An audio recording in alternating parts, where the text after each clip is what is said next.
any given Saturday, anything can happen. The NC State Clemson game indicative of just that. It was a beatdown, and it wasn't Clemson doing the beating. Kyle Montgomery, Dorsey Levens here with you. I'm going to ask you the question that everybody's wondering. How did the Wolfpack win this game? They won it defensively. They just flat got after Taj Boyd. And most of the game, they did it with only the front four defensive linemen. And they just got after him, put pressure on him all day, didn't let him sit back, get comfortable, get into a rhythm, that high-powered offense where they get going and you can't stop them.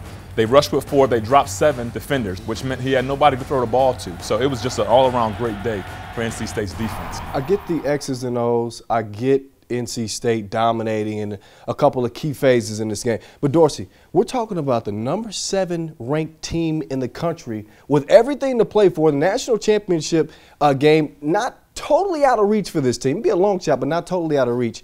They come out stagnant, and they look shell-shocked from the start. How does that happen?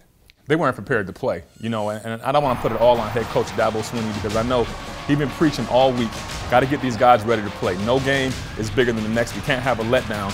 But it didn't work. They were not ready to play. I think they're looking forward to South Carolina next week and then the ACC championship the following week, and they overlooked North Carolina State. Yeah, you can't do that. Sammy Watkins, obviously a huge weapon for this team, did not play in this game. But this team is more than just one player, more than just Sammy Watkins. They have a myriad of weapons. Where were the weapons on this day?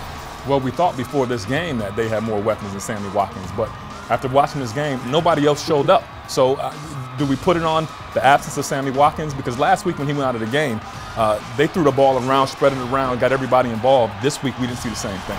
All right, for NC State, Tom O'Brien said this. He said that Mike Glennon has a chance to be as good as any quarterback that he's coached. On first thought, you're like, really?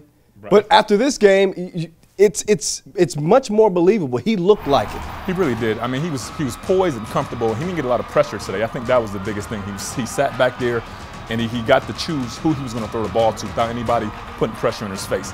Most quarterbacks can perform well when they're not under pressure. Not saying that he's not a good quarterback, but if they can protect the way they did today, he's going to have a great career. I'm still scratching my head. NC State needs just one win to become bowl eligible. Of course, Clemson has already clinched the Atlantic Division, but they're staggering on their way to the ACC championship game. For Dorsey Levens, I'm Kyle Montgomery. We'll catch you next time on the ACC Digital Network.